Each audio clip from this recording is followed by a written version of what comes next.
Hi everyone, today we are going to discuss chapter 6 of science, that is changes around us.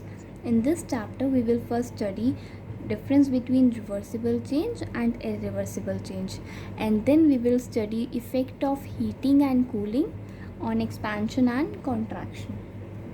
ठीक है, ये जो है वो स्मॉलेस्ट चैप्टर है आपकी टेक्स्ट बुक का, तो हम इसे जल्दी से जल्दी मतलब 10 या 15 मिनट्स में आपको ये चैप्टर में कंप्लीट करा दूँगी. ठीक है, लेट्स बिगिन. रिवर्सिबल चेंजेस क्या होते हैं? ठीक है, पहले इसकी डेफिनेशन पढ़ लेते हैं, फिर मैं आपको डिटेल में समझाऊंगी. Reversible changes are the changes in a substance that can be reverse back to their original state. मतलब जो रिवर्सिबल चेंज होता है ना, वो ऐसा चेंज होता है जिसको हम रिवर्स बैक कर सकते हैं ऑन रिवर्सिंग द कंडीशंस. मतलब कि अगर हम किसी ऑब्जेक्ट में चेंज ला रहे हैं, ठीक है, कुछ फोर्स लगा के या किसी भी तरीके से, तो अगर हम वो कंडीशंस रिवर्स कर दें तो वो ऑब्जेक्ट अपनी ओरिजिनल स्टेट में वापस आ जाएगा. ठीक है, अगर तो अपनी ओरिजिनल स्टेट में वापस आ रहा है तो वो रिवर्सिबल चेंज है, और अगर वो अपनी ओरिजिनल स्टेट में वापस नहीं आ रहा तो वो इरिवर्सिबल चेंज है. मतलब उस पर परमानेंट इफेक्ट हो गया, वो अपनी पुरानी स्टेट में वापस नहीं आ रहा. ठीक है, नहीं आ पा रहा. मैं आपको एग्जाम्पल के थ्रू ये समझा देती हूँ. हम बहुत सारे एग्जाम्पल्स इसमें पढ़ेंगे वन बाय वन. मैं आपको एक्सप्लेन करूँगी. मैंने एक ही जगह कंपाइल कर दिए हैं, ठीक है, सो डैट आपके लिए इजी हो जाए. पहला एग्जाम्पल हम पढ़ेंगे स्ट्रेच अ रबर बैंड. मतलब आप रबर बैंड स्ट्रेच करो. सपोज़ ये रबर बैंड को मैं स्ट्रेच कर रही हूँ. ठीक है, आप देख रहे हो इस पर स्ट्रेचिंग फोर्स लग रही है. ठीक है, अगर मैं ये स्ट्रेचिंग फोर्स हटा दूँ, मतलब जो कंडीशन है वो रिवर्स कर दूँ, तो क्या हो जाएगा? ये अपनी ओरिजिनल स्टेट में आ जाएगा. ठीक है, फिर से बताऊँ. ये हमने स्ट्रेचिंग फोर्स लगाई तो क्या हुआ? ये एक्सपैंड हो गया, मतलब ऑब्जेक्ट का साइज़ चेंज हो गया. ठीक है, अब अगर मैं रिवर्स करूँगी कंडीशन, मतलब मैं अगर ये फोर्स हटाऊँगी तो ये अपनी साइज़ जो है, अपनी जो शेप, या अपनी शेप कह सकते हो या साइज़ भी कह सकते हो, ये अपनी ओरिजिनल शेप में आ गया है. ठीक है, तो जो ये चेंज था ये क्या था? Reversible change. ठीक है, मतलब कि अगर हमने कंडीशंस रिवर्स की या कंडीशंस हटा दी जो लगाई थी जिसकी वजह से चेंज आया था, तो ये अपनी ओरिजिनल स्टेट में वापस आ गया. इस चेंज को हम कहते हैं रिवर्सिबल चेंज. नेक्स्ट है example, second example, blowing air into a balloon. ठीक है, अगर आप बैलून में एयर ब्लो कर रहे हो, ठीक है, तो क्या होगा? वो फूल जाएगा. ठीक है, तो इन्फ्लेटेड हो जाएगा. बट अगर आप वो एयर वापस निकाल दो, मतलब कंडीशंस रिवर्स कर दो, तो क्या होगा? वो अपनी ओरिजिनल स्टेट में वापस आ जाएगा, है ना. तो वो क्या हुआ? Reversible change. लेकिन अगर इसी बैलून को ब्लो करने के बाद आप किसी पेन से प्रिक करके बर्स्ट कर दो, तो क्या वो वापस से अपनी ओरिजिनल स्टेट में आ पाएगा? क्या वो हमें वैसा ही बैलून मिल पाएगा जैसा पहले था? नहीं. तो वो क्या हुआ? Irreversible change. ठीक है, नेक्स्ट है wet clothes to dry clothes. ठीक है, कि भाई अगर जैसे हमने कपड़े धोए, उसको आपने बाहर सुखा दिया, तो क्या हो जाएगा? वो कपड़े कुछ टाइम में ड्राई हो जाएंगे, सूख जाएंगे. तो इसको अगर आप ड्राई क्लोथ्स को फिर से वेट करना चाहो तो आप कर सकते हो. उसमें पानी, उसको फिर से पानी में धो के आप उसको दोबारा से वेट कर सकते हो. तो ये भी एक क्या हुआ? Reversible change. नेक्स्ट है woollen yarn to knitted sweater.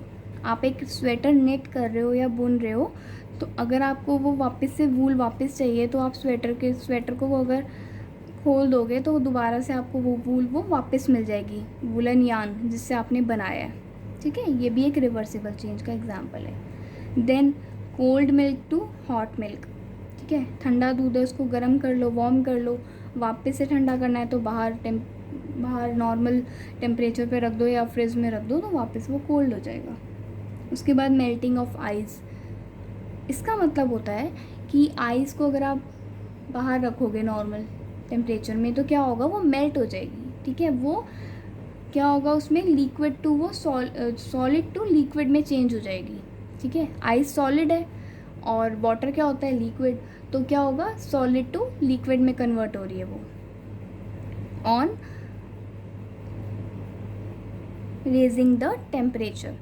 ठीक है, अगर आपको वापस से उस लिक्विड को, वाटर को आइस में कन्वर्ट करना है तो क्या करोगे, टेम्परेचर लो कर दोगे, मतलब टेम्परेचर लो वाली कंडीशन प्रोवाइड कर दोगे। कैसे, फ्रिज में रख दोगे तो वो वापस से वाटर टू आइस बन जाएगी।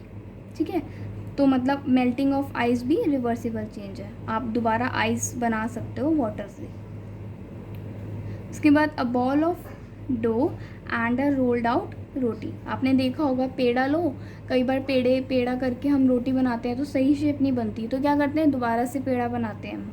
ठीक है, रोटी का जो रोटी बेली होती है उसको दोबारा से रोल करके हम दोबारा से पेड़ा बनाते हैं और सही शेप में रोल डाउन कर लेते हैं। ठीक है, बट अगर हम वो रोटी को बेक कर लेंगे तो क्या होगा, दोबारा से हम उसका पेड़ा तो नहीं बना सकते, तो वो वाला चेंज क्या हुआ, इरिवर्सिबल चेंज। लेकिन सिर्फ पेड़े को शेप देना रोटी की, वो क्या हुआ, रिवर्सिबल चेंज। आप उसको रिवर्स बैक कर सकते हो उसकी ओरिजिनल स्टेट में।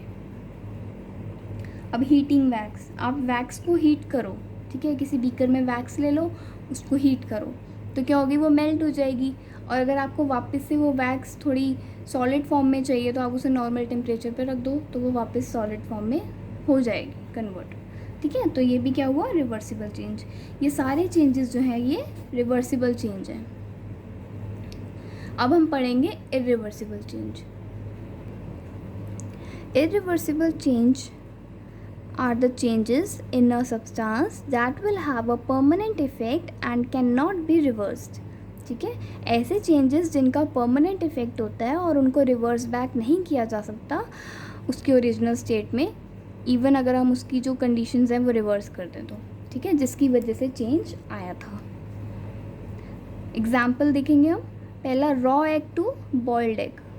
ठीक है, जैसे एग को बॉईल किया तो वापस से हम रॉ एग तो नहीं बना सकते उसका। ठीक है, तो ये क्या हुआ, इरिवर्सिबल चेंज। उसके बाद ग्रेन टू इट्स फ्लावर। ठीक है, अगर आपने गेहूं के वो लिए दाने, उसको आपने चक्की में पीसने के लिए दे दिया, आटा बना लिया, तो क्या आप आटे से दोबारा गेहूं कन्वर्ट कर सकते हो, नहीं। ठीक है, तो ये भी क्या हुआ, इरिवर्सिबल चेंज। मतलब ओरिजिनल स्टेट में आप दोबारा से कन्वर्जन नहीं कर सकते। ऐसे ही बर्स्टिंग अ बैलून, मैंने पहले भी बताया कि बैलून को बर्स्ट कर दोगे तो वो दोबारा से अपनी ओरिजिनल स्टेट में नहीं आ पाएगा। उसके बाद है बड टू फ्लावर। ठीक है, बड होता है फ्लावर बड, तो उसको वो जब कन्वर्ट हो जाता है फ्लावर में तो वो दोबारा से बड में कन्वर्ट नहीं हो सकता। उसके बाद दूध से पनीर बनाना। ठीक है, हम दूध में नींबू डालते हैं, कुछ भी चेंजेस लाते हैं, ठीक है, ताकि वो पनीर बन पाए, तो हम दोबारा पनीर से मिल्क नहीं बना सकते। उसके बाद आप काऊ डंग, ठीक है, जो काऊ डंग होता है उसको यूज़ करते हैं ताकि बायोगैस बन पाए, तो वो भी इरिवर्सिबल चेंज का एग्जांपल है। उसके बाद बेकिंग अ रोटी। ठीक है, रोटी आप पेड़े से रोटी बना रहे हो पर उसको बाद में बेक कर रहे हो, बेक करने के बाद आप दोबारा पेड़ा ऑब्टेन नहीं कर सकते। ठीक है, ये भी एग्जांपल हो गया इरिवर्सिबल चेंज का।